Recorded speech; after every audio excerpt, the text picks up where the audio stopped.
Pressing on. Says, I want you to keep the ordinances as I delivered them to you. Now watch this. Read.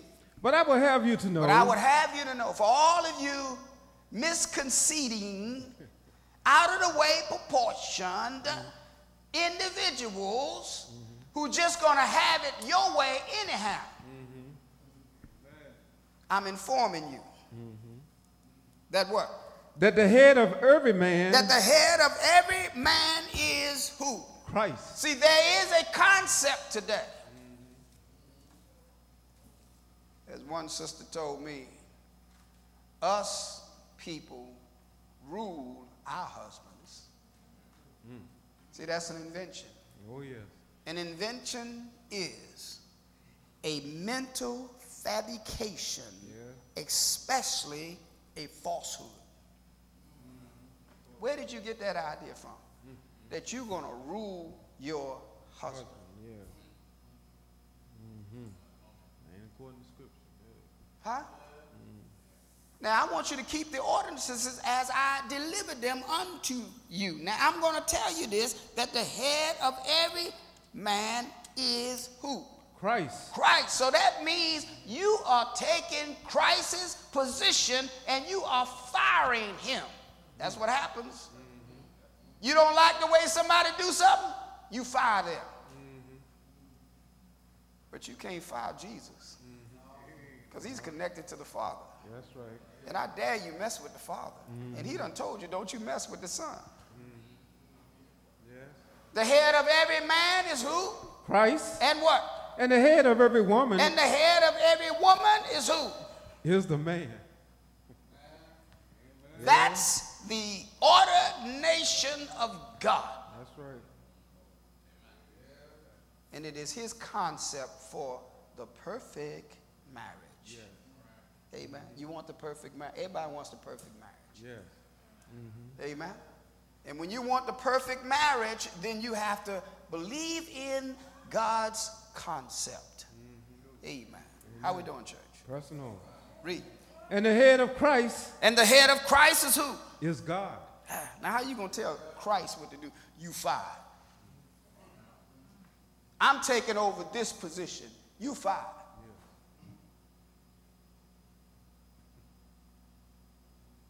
Sister, you're treading on thin ice, and it's cracking.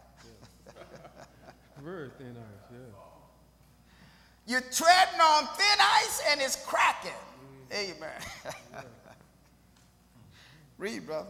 Every man praying or prophesying having his head covered. You prophesied having your head covered, what? Dishonor his head. Dishonor his head, but every woman that prayeth and prophesied with her head uncovered, do what? Dishonor her head. Dishonoreth her head, for that is even all one as if she were shaven. Now, you know how it is. Women, you know, they start losing their hair. First thing they want to do is find a wig. Yeah. When they go to chemotherapy and all this and they start losing their hair, they get a wig. Because they want to not be shameful. There's something about a woman in her hair. That's why you put a head cover on it. When you come in God's house, God gets the glory. That's right. Your hair is given you for your glory. That's what the hair is given to you for your glory. And when you come into God's house, this is his house. He's supposed to get the glory. So put something on your head. Yeah. That shows respect to your head. Yeah. Isn't God wonderful? Yes, he is. Oh, he got a plan, a tremendous plan. Listen, 1 Timothy. All right, that's a concept. That's an invention of man, a fabrication, a mental fabrication, especially of a falsehood. Yes. Listen, go over to Timothy, 1 Timothy, 2nd chapter. And you want to take over? Amen. Let me share what God said to you. You want to take over. 2nd chapter, 1 Timothy. What I say, 1 Timothy? 1 Timothy, 2nd chapter, 12th verse. Listen to this. But I suffer not a woman to teach. Say what? But I suffer not a woman to teach. And Paul says, and I think I have the Spirit of God. He said, I suffer not a woman. I will not allow a woman to do what? To teach. To teach, nor what? Usurp authority over the man. No, usurp authority over who? Man.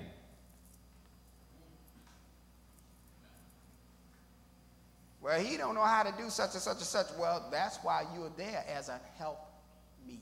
Yeah. You help him to know how to do thus and thus. So not you take the charge and telling him how. No, you are supposed to help him. That's right. But he don't know how to tie up his shoe. Well, you teach him how to tie up his shoe. He's a grown man. He can learn. Just something that simple. Amen. How we doing, church? It got real quiet in here. It's probably quiet out there too. Amen. But that's all right.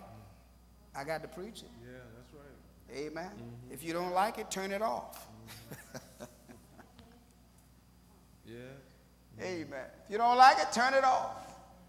You don't like it, you can get up and leave. There's an exit sign right there that says exit. It is red, and so you can't miss it.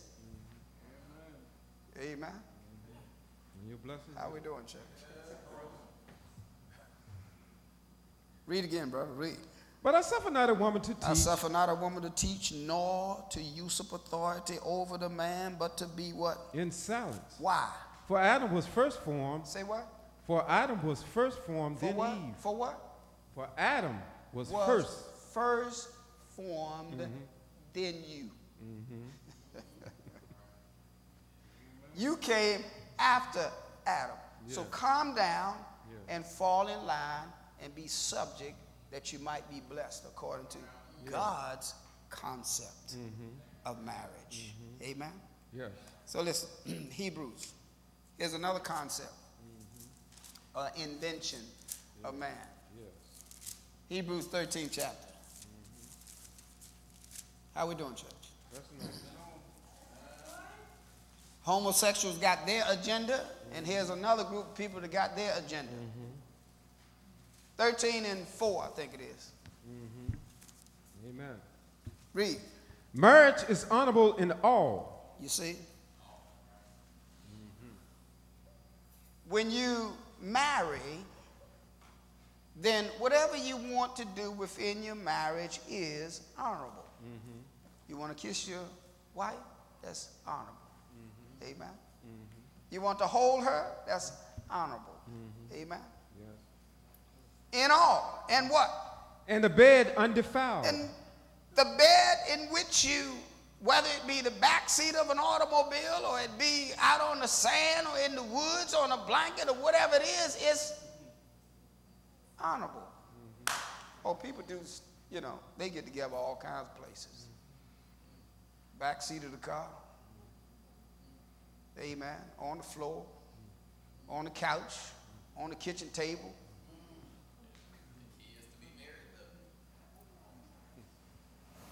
Marriage is honorable in all, and the bed, wherever you want to make it, you know, wherever you want to make your bed, it is undefiled.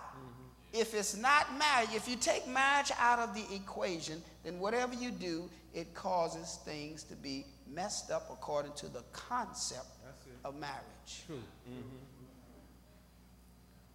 The bed is undefiled, but what? For whoremongers. God says whoremongers. Now, the whoremonger is the man that chases the whore. That's right. The whore is the woman that sells her body or just runs around with every Tom, Dick, and Harry she can catch up with. And you got the whoremonger, he's chasing that woman that's running around. Whoremongers and who else? And idolaters. Idolaters, any individual that betrays the statutes of marriage in the sexual relationship. You are an idolater. That's right. How we doing, church? Trust no. See, that's an invention. Man have sought out many. They feel as though that I ought to try it out before I do it. Marriage ain't no pair of shoes. You know how y'all get in the store, sister, y'all try them shoes on? I don't like that. Throw it away. Get that, I don't want that. Throw it away.